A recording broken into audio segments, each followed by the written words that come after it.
Hey everyone, Steven here from Radolescence and welcome back to another video. And today I'm very happy to share with you my top 10 favorite fragrances for the winter of 2014 going into 2015. And this, of course, as you can tell by the title, is going to be my niche list. So I have a designer list coming out very shortly, so please stay tuned for that. But today I'm going to be talking to you a little bit about my favorite niche fragrances, or at least the ones that I'm really excited to wear in the winter season. I like doing these videos because year after year and season after season, it gives me an opportunity to see how my taste has changed, but also to see which fragrances really characterize that season. Which fragrances were I enamored with? Which fragrances was I in love with during that season? And how has my taste, my personal taste, changed from season to season? So in this season I'm craving fragrances with a lot of tobacco, spices, resins, just really deep, rich fragrances. And of course I do live in New Jersey, so living on the East Coast would warrant me to wear fragrances that are much more potent, definitely on the heavier, richer side, because I know there are parts like Florida and Arizona where it's still considerably hot outside. I'm talking about like 70s and 80s. Here it gets down to like the 30s and 20s, so it actually gets pretty chilly outside. So, and that plus the wind chill, whatever. I could go on forever about this. So I do crave the more bold, potent fragrances. So a lot of the fragrances in this list are going to be a little bit on the heavier side, so just keep that in mind. This is location sensitive, so if you are living in warmer climates, they just might not suit your needs as far as fragrance wearing go. So basically the fragrances in this list, just a quick disclaimer if you will, are my favorite fragrances. It doesn't necessarily mean that these are the best fragrances. I haven't smelled every fragrance out there. I don't own every fragrance out there. So naturally there will be many fragrances out there that could potentially have made this list, but for one reason or another, be it that they're not in my collection or that I have not smelled them before, they didn't make this list. So these are the fragrances that I currently own in my collection, but also the ones that I definitely look forward to wearing in the coming months. And I know, trust me, I'm going to be wearing these 10 fragrances a lot in the next 3 months. So guys, thank you very much for watching. These are just my favorites. They're not the best. They're just the ones that I look forward to wearing it. And I tried putting them in order, but that it doesn't necessarily mean that number 1 is better than number 4, and number 5 is better than number 7. It's just the order that I put them in the order I feel I'm going to be looking forward to wearing them the most. So with that being said, let's go ahead and start it off with number 10. So the number 10 fragrance in my collection is one that I got around this time last year, a little bit later on last year, and I really love this fragrance because for me, now that I wore it around that season, it evokes memories of that season, of the holiday season, and it has a very festive ring to it. And that's because it contains the note of pine resin. So if you've ever been Christmas shopping for a Christmas tree, and you pick up the Christmas tree, and I'm talking about a real Christmas tree, you pick it up from the stem and you get a little bit of that resin on your hands or on your fingers, and it's sticky and you feel like you need to wash your hands. This one contains pine resin, so you get that exact same smell, and it's done so wonderfully. And it smells so natural in this fragrance. This one is by Josh Meyer, who is the perfumer and creative director for this house. It's an indie house, and this one is called Capehart Ink. Here you go, Capehart Ink. Just wanted to make sure it wasn't upside down. This one contains notes of Douglas fir, pure pine resin, western hemlock, vanilla leaf, strawberry, and 2 imaginary notes for an imaginary fragrance, or house if you will, called Old Growth and Mountain Fog. And it smells mostly like strawberry and pine resin. So it smells like a Christmas tree, but there's a little bit of sweetness to it. Very cozy fragrance. I will be wearing other fragrances this year only because I want to commemorate this season using other fragrances, but I'm so excited to wear this one. So make sure to check it out, Capehart Ink by Imaginary Authors. Number 9 on my list is from a company that's love it or hate it, but this one is one of their city exclusives. So this company has fragrances that you can only purchase from certain parts of the world, and they don't ship online, unfortunately. You have to go to their in-store location to get your hands on a bottle of these fragrances, and this one happens to be from their Dubai, so this is international, from their Dubai store, if you will. And for a limited limited time, every year or 2 years, this company releases all of their fragrances nationwide, all over the country. And you can buy it from any one of their stores, but you only have like a 1-month window in which you can make that purchase. I did, and this is one of my favorite fragrances from this house. This one is called Queer 28, and it's by the company Le Labo. So Queer is French for leather, and it does, it translates to leather, and this fragrance does contain a lot of leather. The thing about this fragrance is that it's a leather unlike the others in my collection. So there's Tom Ford's Tuscan leather, which is very bright and it's almost like a refined leather. And then you have some really aggressive leathers like Jovoy's Private Label or something like that. This one is a leather that's right in the middle, but it has this dirty component to it because it contains vetiver, so it's very rich and grassy and dirty.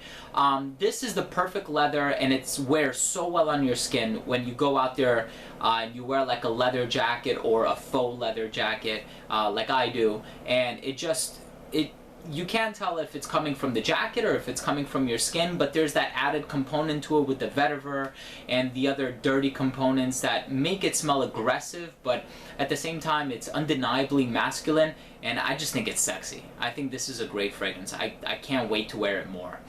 So that's number 9 on my list. Number 8 on my list is one of my favorite fragrances from this company, and the reason I know why this fragrance made this list. The reason why I made this list is because my fiance actually bought it for me last year for Christmas. So it reminds me of Christmas. So there are times when I crave this winter season and I end up wearing it, during the summer, which is a bad idea, you'll see why, but I'll end up wearing it in the summer, and it just reminds me of sitting around a Christmas tree, fireplace inside, cup of coffee or a hot chocolate if that's your preference, reading a good book, and just maybe spending time around family. It evokes those feelings for me. This one is from the House of Montal, and it's called Red Oud. So really nice fragrance. You have that traditional Montal oud rose combination with saffron in it, which adds this bright, airy, spicy feel to the composition, but it also has like a vanilla and maybe tonka bean, but some other facets in there that give it like a baked goods type of a feel. So it has a sweetness to it. It's a gourmand version of an oud rose combo. So if you're into that, make sure to check it out, but just be careful when you're wearing this fragrance because it is a commitment. This is one of the best performing fragrances in my entire collection. So if you do decide to wear this fragrance, just expect to be wearing it upwards of like 48 hours because it will last 2 days on your skin easily. So make sure you're committed to it because it's going to be your scent of the day, scent of the evening, scent of the night for 2 days. Next up on my list is another one of my favorite fragrances. This one is a tobacco-based fragrance, and I've been craving tobacco so much, so there's no way that this fragrance was not going to make this list. And this is a Tom Ford private blend called Tobacco Vinnie. I'm sure you've probably heard of this fragrance by now if you're an avid YouTube video watcher on fragrance reviews. And this one contains tobacco, but a really nice pipe tobacco, very natural smelling. And it also has a spicy vanilla, but it's also deep and rich and warm. So it has a very festive evocation to it, and I love wearing it around the holiday season because of the images that it's able to evoke. It's just a very rich, cozy, and comforting vanilla.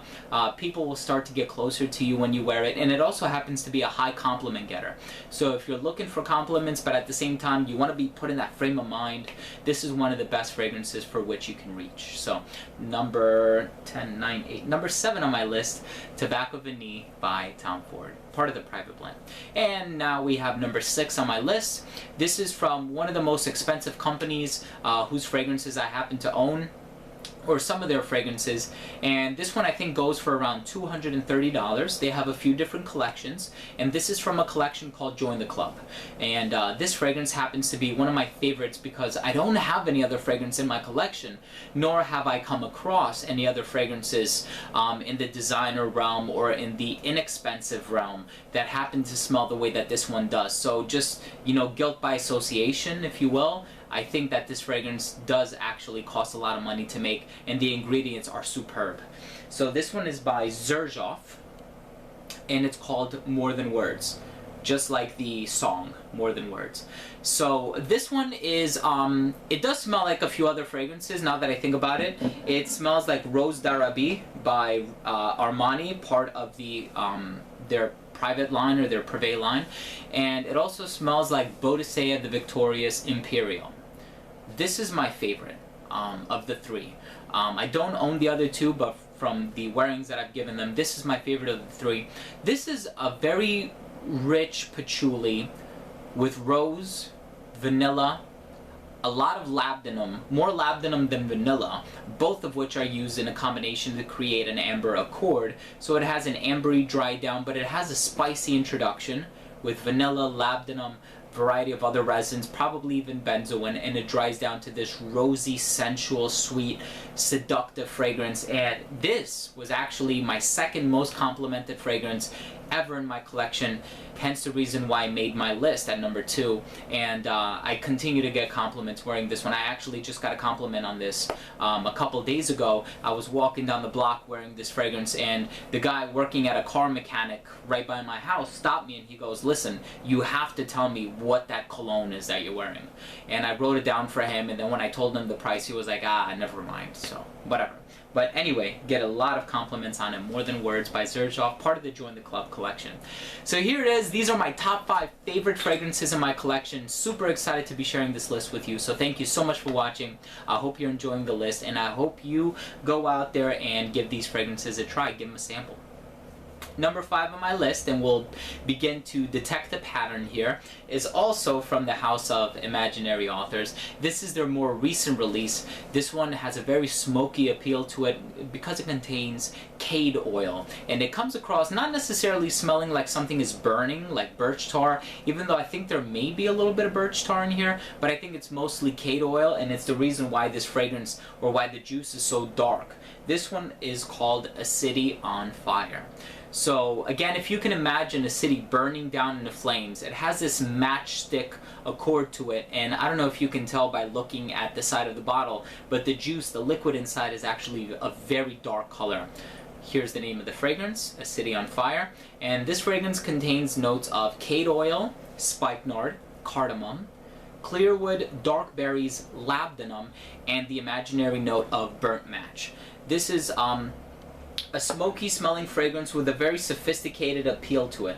So make sure you give it a try if you're into the more daring fragrances, although some would argue this isn't too daring, but I mean, when you compare it to traditional, you know, eau de colognes and eau de toilettes that you find in major department stores, this is a standout. So yeah, it's a little bit on the daring side. Make sure to check it out. Number 5 on my list. Look forward to commemorating some memories with it.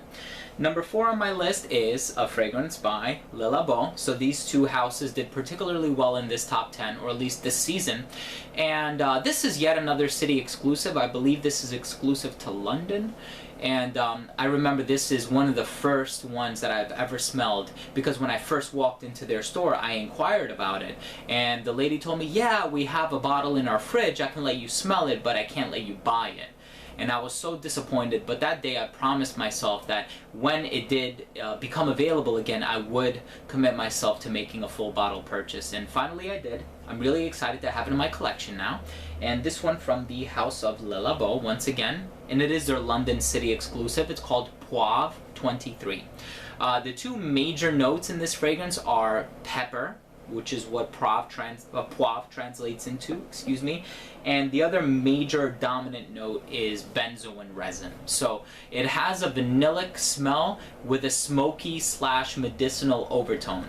You combine those two and it just works so well in the hot weather. The performance is amazing. The dry down is arguably even better than the opening. It's just a great fragrance. Make sure you check it out if and when you do get a chance to. Number 3 on my list is a fragrance that unfortunately was number 1 on my list last year. Just goes to show that you know, personal tastes do change. Even though this is still one of my favorite fragrances and probably my favorite fragrance from this house, I just don't think I'm going to be wearing it as often because my fiance really hates it. She can't stand it. I'm still going to wear it nonetheless, but I'm just not going to wear it with that frequency, or that level of frequency. So this one by Amouage is called Interlude Man. So Interlude Man is a very dark, smoky, rich, resinous fragrance with, I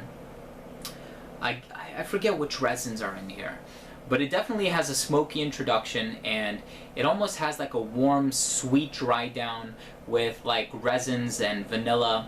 And this is one fragrance where if you don't like the way it smells in the opening, if you are patient enough to wait a few hours, it actually gets very seductive. Really nice fragrance, very daring, very much so on the daring side. So do not blind buy this one. As a matter of fact, do not blind buy any of the fragrances on this list. Make sure you give them a sample or give them a test wearing before you commit to a full bottle. But number 3 on my list, Amouage's Interlude Man. Number 2 on my list is a fragrance that is a more recent acquisition of mine. Really excited to have this one in my collection. This one is Dior Privé, and my favorite is Bois d'Argent. But when I heard about this fragrance and who the perfumer was, and I got a chance to try it on skin, and then I started hearing that it was going to be discontinued, it's just a few, things were motivating me to finally go ahead and purchase it. And I did. And I purchased this fragrance, no regrets, no looking back. And ended up being one of my favorite fragrances. Absolutely love this one. This one is, again, from the house of Christian Dior. This is from the La Collection Privé line, and this one is called Eau Noire. So this one was composed by Francis Kurkdjian. So if you're familiar with Francis Kurkdjian, his compositions, you know that he did fragrances like La Mole by Jean-Paul Gaultier, which is in the bottle that's shaped like a torso with a striped shirt. So this one also contains a lot of lavender, but they do smell very different. This kind of has like a vanillic, sweet, almost cocoa type of a dry down. For me, it smells, if you've ever smelled or smoked a Black and Mild cigarette or cigar, this one smells like one of those, like a vanilla scented cigar, because you have that smoky quality in there, but then you also have the lavender, which gives it this classic masculine feel. Such a great fragrance. So happy to have it in my collection. Can't wait to wear it more in the winter. It will endure the harsh conditions of the winter. And then lastly, I have my number 1 fragrance. Again, number 2 is not any better than number 4. Number 7 isn't any better than number 10. But I think my number 1, and I'm pretty sure my number 1, is the fragrance that I'm going to look forward to wearing the most. I'm actually wearing it right now. That's how much I couldn't wait to put this one on. Again, like I said, I've been craving tobacco fragrances this season, and this is a tobacco-based scent. But it's not a leafy tobacco like Creed's Tabaron. This is like a cigar pipe tobacco type of a tobacco, and the memories that it evokes in combination with the compositional nature, how suited, how appropriate it is for the winter, I just think it knocked it out of the park in multiple regards. This one is from the house of Eau d'Italie, and it's called Bois d'Ombrie. So if you can imagine Tobacco Vinnie, Bois d'Ombrie is Tobacco Vinnie's grandfather. It's a mature version of Tobacco Vinnie, even though one would argue Tobacco Vinnie is a very mature scent and would work very well in an upper class scenario, suit and tie, shirt and tie, whatever the case may be. This is, if you can imagine, an even more mature rendition of Tom Ford's Tobacco Vinnie. It strips it of that playful aspect that you get in the dry down with that spiced, warm, deep vanilla, and it just replaces it with mild florals, some resins, and some other secrets that Bertrand Duchaufour threw into the composition. Did I mention that the perfumer is Bertrand Duchaufour, who's also done Amouage's Jubilation 25. He's done a couple other fragrances for this house, more than a couple actually now that I think about it. He's done Havana Vanille by L'Artisan, Fusion Sacré Louis by Majda Bekhali. He has done a couple of fragrances by the Vagabond Prince, Enchanted Forest, and the newest one in the red bottle, I forget what it's called, I just did an unboxing on it, oh, Land of Warriors. So, master perfumer, knows what he's doing, has really set a good reputation, good name for himself, and the best way that I can describe this fragrance is imagine sitting in a room in the 1920s, kind of like that Great Gatsby era, like flapper, prohibition, jazz age type of a thing, and the walls are covered in this paisley wallpaper pattern. You have this huge couch with these huge armrests, and you're sitting in that chair and you're smoking a cigar, drinking a glass of whiskey. That's what this fragrance smells like. Can't wait to wear it. Already started wearing it. So there you have it. These have been my top 10 favorite fragrances for the winter of 2014 going into 2015. If you own or have tried any of these fragrances, please let me know what you think by leaving a comment down below. Also, please don't forget to rate, subscribe, and share for future videos and frequent giveaways. So once again, thank you very much for watching. This has been Steven with another video from Red Essence. See you soon.